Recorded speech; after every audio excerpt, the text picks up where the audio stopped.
Comme un seul homme, les musulmans du département du Vouri ont décidé de voter à 100% le 7 octobre prochain le président Paul Biya.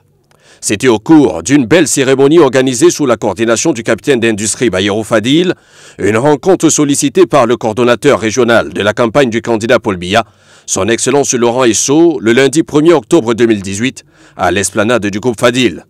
Son Excellence Laurent Esso est arrivé aux environs de 17h30 et s'est entretenu avec les différents chefs des communautés musulmanes dans le salon d'honneur du groupe Fadil avant de rejoindre les frères musulmans venus en nombre impressionnant, réaffirmer plus que jamais leur entière confiance en leur champion, le président candidat, son Excellence Paul Biya. Poser cette question, vous savez que le ministre Laurent Esso est en train de faire la tournée.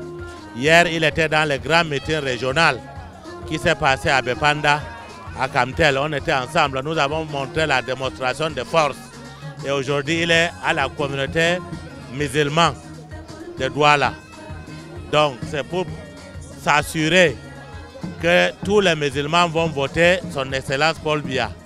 Dans son adresse à l'ensemble de cette communauté ultra-dynamique du Cameroun, le ministre d'État Laurent Esso a témoigné de sa reconnaissance envers les musulmans du Vouri et a tenu à les remercier du fait que depuis son accession au pouvoir en 1982, cette communauté s'est résolument rangée derrière le président Paul Biya, tout en leur promettant que, comme par le passé, leur champion ne ménagera aucun effort pour que leur religion soit respectée et que les dignes fils musulmans continuent à compter dans l'appareil décisionnel de l'État à plusieurs niveaux.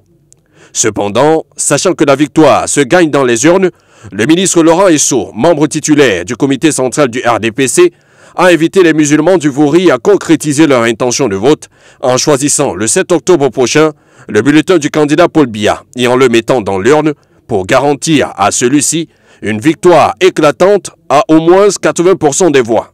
Ce n'est pas le meeting qui fait gagner les élections, c'est le vote. En démocratie, c'est le vote. Donc, le soutien que vous nous avez apporté nous réconforte, mais nous serons davantage réconfortés lorsque chacun d'entre vous ira mis dans le secret de l'isoloir son bulletin de vote en faveur du candidat du RDPC, en faveur du candidat d'une expérience, en candidat du président Paul Biya. Le coordonnateur régional de la campagne du candidat Paul Biya pour le littoral a aussi promis de transmettre fidèlement les doléances de la communauté et s'est retiré aux environs de 18h30, laissant ainsi les concernés aller à la prière comme un grand chef qui respecte les traditions et les religions de ses semblables. Les doléances de la communauté sont multiples.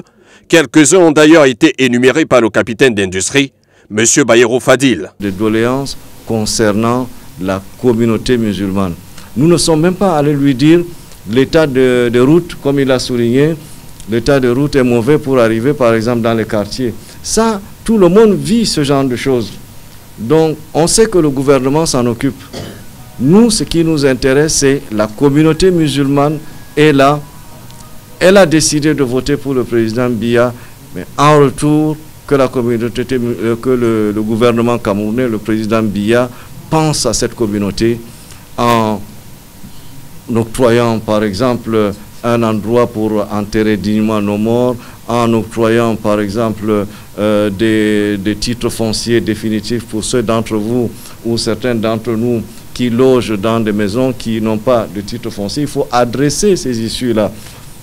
Pour beaucoup d'entre nous, nous n'allons pas aller être enterrés, je ne sais pas où, dans nos villages ou bien à l'extrême nord.